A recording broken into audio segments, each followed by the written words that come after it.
अब घरको इस्कुस पनि चोर्नु थालेको घर हिँड्न मलाई म जानेछु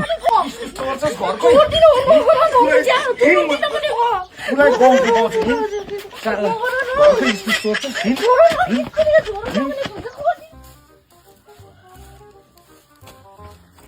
साला मेरो मेकअप सामान किन्ने पैसा माग्दा त नदिने पो अरे। अब यही बिउ इस्कुस बेचेर म किन्छु। बिउ पनि राम्रो राम्रो रहेछ, 40 रुपियाँ किलो छ अरे। 7-8 किलो भन्दा मलाई त इनफ। साला राम्रो मुखले माग्दा त नदिने पो अरे। चल आयो भने हो त हौ, केही किन्ने पैसा पनि नदिने अरे, यही बेचेर आएको।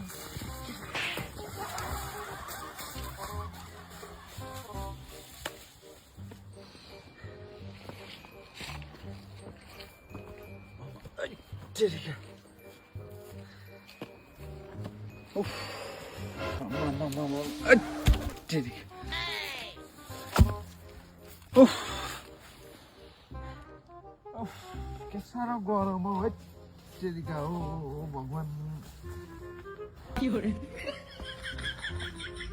होइन कता हुन तिमी त माथि जान्छु भन्दै त कहाँबाट आएको यता तल चाहिँ? म माथिको काम सकेर पनि उ तलमा जङ्गलमा यो मुढा थियो र लिएर आएको। कहाँ गएको अत्तालिँदै चोर जस्तो?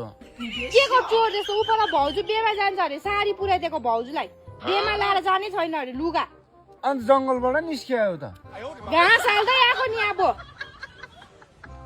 अन्त त्यो साडी नै हो? साडी त हो अन्त के चाहिँ हुन्छ अरू चाहिँ? अन्त चुच्चो निस्किरहेको छ यो साडीको बत्तु हो बत्तु।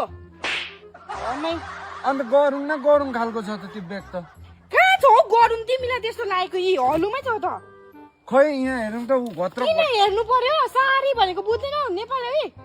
घत्र गर्दैछ त अन्त त्यो साडी त। अन्त हल्लाउ त एकचोटि मजाले हल्लाउ न। बेसी हेरौँ त किन चाहिँ हेर्नु पर्यो? यहाँ हेरौँ न। यहाँ अहिले म भन्दैछु साडी भनेको बुझ्दैन? यहाँ ल्याउ न हेरौँ न। ल हेर न झोला पनि छुट्यायो। यहाँ हेरौँ यस्तो गरुङ साडी। ल यस्तो छ यो। कहाँ यो इस्कुसको बिउ कहाँ लाँदै गरेको हेर। आम्मा यो त 40 रुपियाँ किलोको इस्कुस चोरेर चाहिँ कता लाँदै गरेको? तिमीले अन्त पैसा माग्दा दिन्छौ? अब घरको इस्कुस पनि चोर्नु थालेको, त्यो पनि इस्कुसको बिउ। आफूले हेर आम्मा लु यत्रो इस्कुसको आफूले कति कहाँबाट ल्याएको, कसरी भाडा लगाएर ल्याएको। 40 रुपियाँ किलो परेको छ। अन्त मेरो मेकअप सामान किन्ने पैसा देऊ न। राम्रो मुखले माग्दाखेरि तिमीले दियौ। मेकअप सामानको लागि चाहिँ घरको इस्कुस चोरेर बेच्ने? अन्त केही सिप नलागेपछि चोरेर बेच्नु पर्यो त। घरको इस्कुस चोर्छस् साला गति। अन्त दिदैन त तिमीले पैसा? तँलाई त हिँड्न म घरमा छोड न घर लु भन्छ लु के गर्छस् लु त। घर तँलाई त घरमा हिँड्नु मान्दैनस्। तँलाई हिँड्नु मान्दैनस्। घर हिँड्न तँलाई म जानेछु।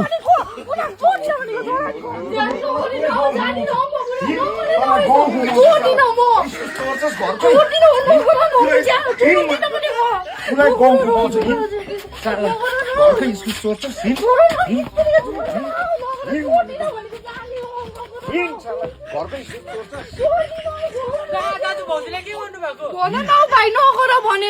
साला तेरो भौजीले नि घरको इस्कुस चोरेर यहाँ हेर। आज त यसलाई पुरा गाउँै घुमाउँछु।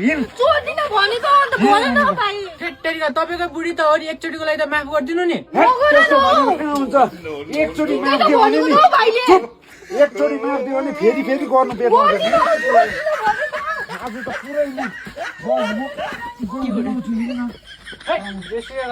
मजा लागेको।